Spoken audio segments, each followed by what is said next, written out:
Good afternoon. It's Monday, January 26th. I'm Yumna Naufal. These are today's headlines. The Lebanese army begins bombing the outskirts of the northeastern Bekaa Valley in an attempt to ward off attacks by Islamist militants. Top Islamist fugitives Shadi al-Mawlawi and Osama Mansour flee the Palestinian refugee camp of Ain al-Hilwa. And at least 17 people are killed in anti-government protests throughout Egypt on the anniversary of the 2011 uprising. The Lebanese army has been bombing the outskirts of the northeastern town of the Bekaa to ward off any anticipated attacks by Islamist militants deployed on the border with Syria. The army has been firing multiple rounds of long-range projectiles and mortar bombs for about 10 minutes every 2 hours on the outer edges of Wadi Rafik and Ka since yesterday evening, according to security sources. Wadi Rafik is less than 3 kilometers south of Ras Baalbek, where the Lebanese army battled jihadists who tried to overrun a military post in nearby Talit al-Hamra last Friday. This comes as Army General Chief Jean Awaje is briefing Defense Minister Samir Muqbil on new military developments across the country. The Army Command has announced in a statement that security forces arrested a Syrian in Beirut's southern suburbs on suspicion of belonging to a terrorist organization. Mohammed Ibrahim Youssef, a Syrian national, was detained in Har Tahrik for alleged engagement in terrorist activities on the Lebanese-Syrian borders and has been referred to the judiciary for interrogation. Top Islamist fugitives Shadi al-Mawlawi and Osama Mansour have reportedly fled the southern Palestinian refugee camp of Ain al-Hilwa to the northeastern border town of Arsel. Mawlawi is now hiding with Islamist militants fighting on the outskirts of Arsel, while the whereabouts of Mansour remain unknown. Mansour and Mawlawi disappeared from the northern city of Tripoli following gun battles between their followers and the Lebanese army in October and hid in Ain al-Hilwa. On Sunday, media reports said that Mawlawi fled the camp using fake identification papers. Investigations are ongoing in order to locate the two Islamists. Prime Minister Tamam Salam has lamented that the government is suffering over the absence of a president despite his determination to improve its productivity. In a new report, Salam is quoted as saying that the work of the government has been transformed into permanent suffering amid the presidential vacuum. Despite his deep frustration over stalled matters in the cabinet, Salam says he will keep on working to improve the productivity of the government to confront several issues. The Prime Minister told his visitors yesterday that all factions should be aware of the dangers facing the country after the Israeli air raid on Hezbollah, calling on rival factions to rise above divisions in order to safeguard Lebanon. Justice Minister Ashraf Rifi has called on Hezbollah in a statement to rally around the state and its military institutions and to withdraw from Syria to safeguard Lebanon. Warning against the Lebanese taking up arms as a measure of self-protection, the minister called Hezbollah's illegal weapons a major threat to the state and utterly unacceptable. Rifi accused Hezbollah of exploiting the Lebanese army's relentless fight against jihadi militants to revive the three-way equation of army, people and resistance, in order to gain legitimacy, and stress that previous experiences show that self-security brings chaos to the country. Maronite Patriarch Shadi has been discharged from the hospital after recovering from a surgery last week to treat a brain hemorrhage. The national news agency said Ra'i left Lady of Al Mu'anat Hospital in Jbeil after recovering from the surgery and has now returned to the Kirki, the seat of the Patriarch. Kurdish fighters have expelled ISIS militants from the Syrian border town of Kobani after more than 4 months of fighting.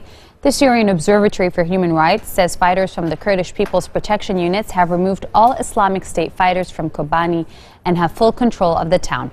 The loss of Kobani, also known as Ain al-Arab, will be a key symbolic blow against ISIS, which has lost more than 1,000 fighters trying to capture the town since September 16th. Also in Syria, scores have been killed in clashes between rebels and government forces in Daraa, where government forces dropped barrel bombs on the city's outskirts. In Damascus, at least 7 people were killed in rocket attacks, with at least 53 rockets fired on several neighborhoods. This marks the heaviest attack the Syrian capital has witnessed in recent years. The Syrian Observatory, a UK-based activist network, confirmed that the rockets had been launched from eastern Ghouta, where regime airstrikes killed at least 56 people, including 6 children, on Friday and at least 5 since this morning. Zahran Allouche, the leader of the Islamic Army, issued the warning before the rocket strikes, threatening to shower the capital hundreds of rockets a day in response to the regime's barbaric airstrikes on Ghouta. Syrian opposition parties are preparing to meet in Moscow. They are taking care of the Russian-mediated push to help the Syrian government and opposition restore dialogue to end the 4-year-long conflict now. The meeting comes almost after a year after previous talks have failed between the government and oppositions in Geneva, Switzerland. The Syrian government will not join the dialogue until Wednesday, and a detailed schedule has yet to be revealed. Syrian Foreign Minister Walid al-Maalem said earlier that Syria will exert all possible efforts to ensure the meeting in Moscow is a success, while reactions from the opposition parties have been mixed. President Bashar al-Assad says American plans to train rebels to fight ISIS are illusory and illegal. Washington has unveiled plans to train more than 5,000 vetted rebels in Qatar, Saudi Arabia, and Turkey to fight against ISIS. In an interview with Foreign Affairs magazine, the Syrian president said the planned U.S. trained force are illegal and will be treated like any other rebel group. The Pentagon has itself acknowledged that identifying potential rebel recruits for training is a difficult task that cannot be accomplished quickly without significant risks. Coming up next, far-left party Syriza wins the Greek elections, promising a new direction for the debt-ridden country. Stay with us. We'll be right back.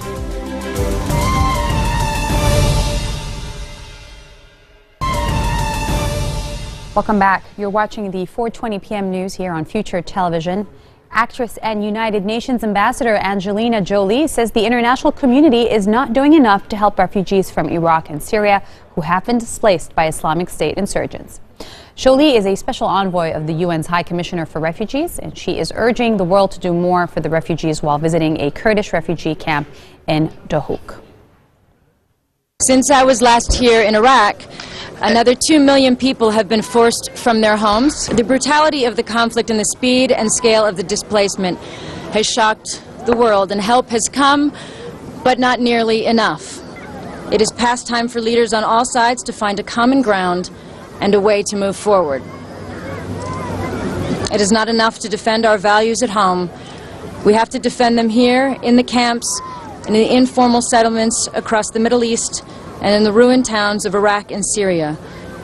We are being tested here as an international community, and so far, for all the immense efforts and good intentions, the international community is failing. The people I met today need to know that we will be with them, giving them the support they need to survive for every day that they remain displaced. And above all, they need to know that one day they will be able to go home, and that there will be an end to this suffering. At least 17 people have been killed in anti-government protests throughout Egypt, marking the anniversary of the 2011 uprising that toppled strongman Hosni Mubarak.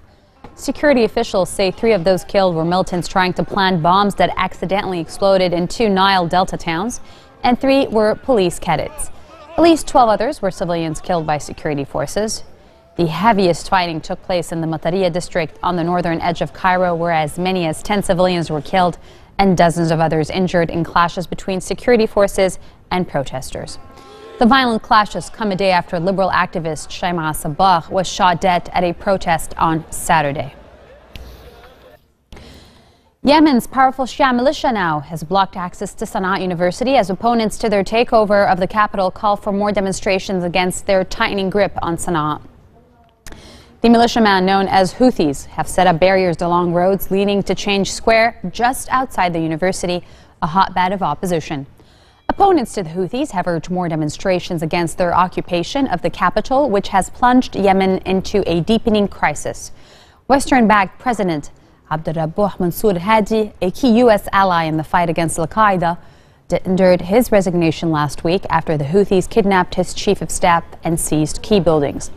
Diplomats say the UN Security Council is to hold closed-doors talks on Yemen later today.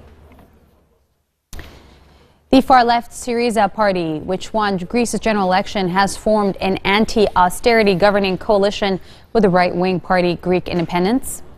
Syriza leader Alexis Tsipras has vowed to renegotiate Greece's bailout and to end Greece's humiliation and pain. The coalition will have a comfortable majority in Greece's new parliament. The new anti-bailout government raises the prospect of a standoff with European creditors as Tsipras promises to renegotiate the repayment terms of Greece's debt.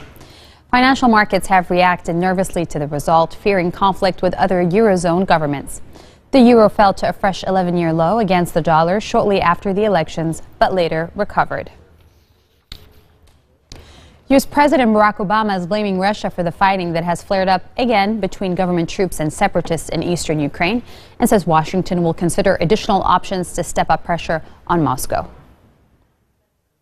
It would not be effective for us to engage in a military conflict with Russia on this issue.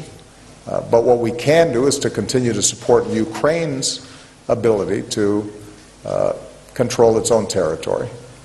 And that involves a combination of the economic pressure that's been brought to bear in sanctions, the diplomatic isolation that has been brought to bear against Russia, and as important as anything, making sure that we're continuing to provide the support that Ukraine needs to sustain its economy during this transition period and to help its military with basic supplies and equipment. We are deeply concerned about the latest break in the ceasefire and the aggression that these separatists,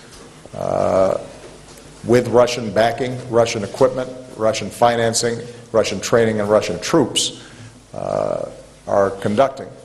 And we will continue to take the approach that we've taken in the past, which is to ratchet up the pressure on Russia.